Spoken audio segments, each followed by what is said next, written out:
let's just table that and focus on what Jameson can do for this offense if he truly is kind of what we thought he would be when they drafted him. Now, first, I think the technical term is boot and rally, not to be jargonistic here. Tell him. Okay, if Jameson Williams is the guy I thought he was, who clearly the Lions thought he was when they drafted him, this offense goes from being one of the best passing attacks in football, they were 7th in DVOA last year, to, I think, arguably the best because of the opportunity that exists for Williams, not just because of the player he is. This is an offense because they're so good at running the ball and they use so many heavy formations, they face a ton of single high coverage. What that means is there are one-on-one opportunities on the outside that have not been exploited. I want you to think of the 2022 Eagles, who also faced a lot of single high coverage because of the threat they presented on the ground and feasted on go balls outside the numbers to A.J. Brown and Devontae Smith.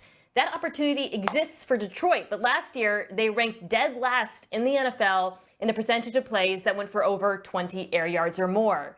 Again, if Jameson Williams, who has the speed, we certainly saw that in college, the tracking ability, he's really good with the ball in his hands. If he can live up to his potential, the sky is the limit for the offense because this will make defenses have to respect the entire field in a way that will also open up things underneath.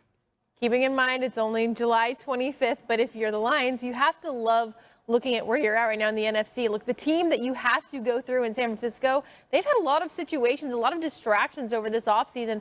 Obviously, Christian McCaffrey got his deal, but now you have Trent Williams, you have Brandon Ayuk. They have these situations they're dealing with. While there's really not much concern about those guys not practicing right now, they're pros. They don't need to be out there July 25th at training camp. It is just another distraction. Whereas if you look at the Lions, Jared Goff is just gearing up for another season with an offense that was really clicking on all cylinders as they went last year. And you talk about putting in the work. Jared Goff knows exactly how to put in the work to get to a Super Bowl. It's kind of like the buried history of Goff, but he's been there. He's done that. And he's got a nice young core. Obviously, Amon-Ra St. Brown couldn't be happier right now. Jahmyr Gibbs ended last season on a great note. They really got that rookie going. So now in his second season, he's only going to be stronger. And then you have Dan Campbell, who doesn't want to get it behind a guy doing up downs with his team on the first day. So if you're the Lions, you're kind of looking at everybody else saying, oh, it's bad for them. Look at us. Like, they have no issues right now, smooth sailing. And with expectations, they have a quarterback who's done it. I mean, all right, well, let's not forget about Ben Johnson. I don't think she said. But anyway, listen, if you're getting one-on-one coverage and you got all those weapons and Jared Goff and play calling from Ben Johnson, I mean, it's just like it's a wrap, right? Like, Goff will be able to pick defenses apart, right? I mean, I think that the Lions are set up right now to have an explosive year. I think all the decisions that they've made, because they've also upgraded at defense, and I've talked extensively about how important that is also for their offense to be able to play more complementary football and to potentially put the Lions in a position where they're constantly playing with the lead. She referenced the Eagles, and I think it's a fair comparison. And one of the benefits that the Eagles had is because that defense was so legit and that pass rush was so legit that they were constantly playing with the lead. And again, that sets up different play calling from Ben Johnson, as well as putting Goff in a position to just really pick and choose whatever he wants. And Goff is a great decision maker. So you can have full trust in that. And I think the truth of the matter is that I think the Lions, this is going to be another Eagles comparison. It's actually going to be a comparison with Nick Foles, ironically.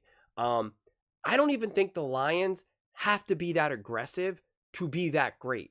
I think the Lions can play very textbook conservative football 101. It's not to say that the play calls aren't going to be great, and it's not to say that the play designs aren't going to be innovative, but like they're not going to even need to take that many risks offensively. Again, especially if their defense is taking care of business, and it will just be very basic football. Very basic, just going through the reads. You don't have to get really that fancy. You don't have to put Goff in any difficult situations, and I think that'll be enough to have them pick apart the Lions. I think it'll be this like hybrid between like a new age offense like of the Patrick Mahomes era and kind of like an old school Tom Brady era, because they really are two completely different eras of football. And I think like that's what's so kind of perfect between this blend of what Goff can do as well as what Ben Johnson can do. I think that's such a fascinating marriage, quite honestly. And I think that if the defense, because that was kind of an issue for the Lions last season, if they've also legitimately made the right decisions on that side of the ball, I'm not so sure that I give them only an 18% chance and the 49ers a 25% chance. I'm failing to see why the 49ers would be, because 7 points is actually a pretty big gap when it comes to like percentages and betting. I'd never like to, I've said this now a bunch today, but I never put teams ahead of other teams. I put them in groups. And so I do put the Lions in the group of the 49ers. So I don't see where you can make the argument that the 49ers are better than the Lions. Not to mention, I believe that the Lions, especially because of their health or because of their youth, they're more resilient than, say, the 49ers. I think the 49ers, they are closer to the Jets in terms of health than they are to, say, the Lions. Because I think the 49ers, they are an injury away. They are a Debo away or a Christian McCaffrey away from not being able to go to that next level. I think the Lions, one, they just don't have that same level of injury risk, but also are not as reliant on singular players to make their whole offense go. Don't get me wrong, you're always going to be reliant on your weapons, and if you lose a weapon, you lose a top receiver or running back, it's going to be a problem, right? Don't get that twisted. But it just seems like that the 49ers, as great as they are, and they are great, also make no mistake about it, it does seem, for the most part, a lot of things have to go their way in order to come out on top.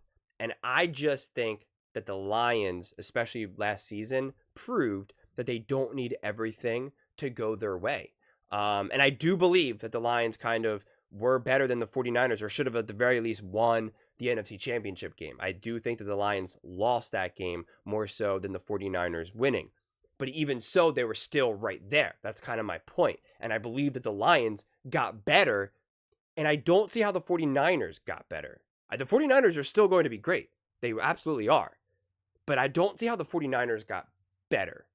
I really don't, unless you're really thinking that defense is going to also grow because they got rid of their coordinator. And I don't know, maybe.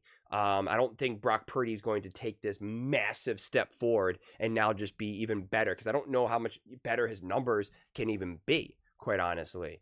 He could theoretically get more comfortable in playoff atmospheres and make better throws and be able to step up. They might use his legs more, because that seemed to have been discovered at the end of last season. That's actually kind of an interesting part of his game, so maybe. But I just think that if we're looking at these two teams and we say you have to choose, who do you think got better?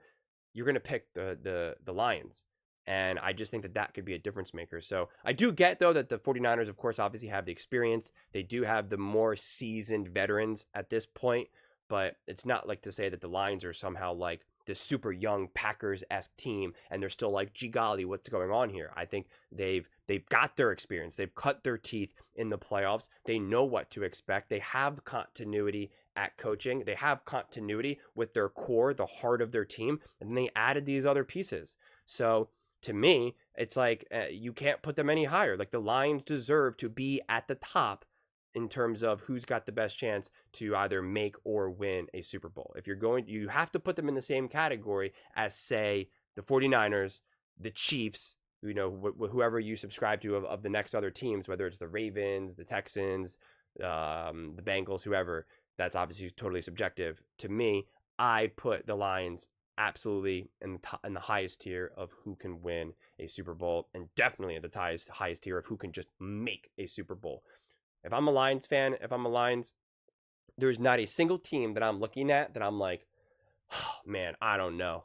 I don't know, man. Like, we're really good, but like, man, this is like, a lot of things will have to go right for us to win, right? Like, a lot of things will have to go right. I don't think that. I think teams will fear the Lions more so than the Lions will fear other teams. But those are just my thoughts. I would absolutely love to hear yours.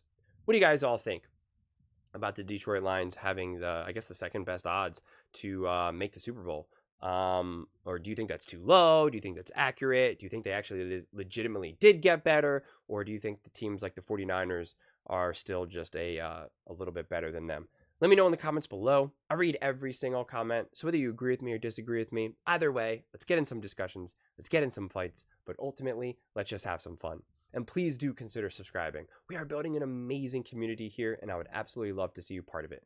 I want to build something that we all genuinely feel connected to, something that we're really excited to be part of. I think we're well on our way to doing it. And please don't forget to give this video a thumbs up, as it really does help with the visibility and the algorithm. Thank you so much, and see you next time.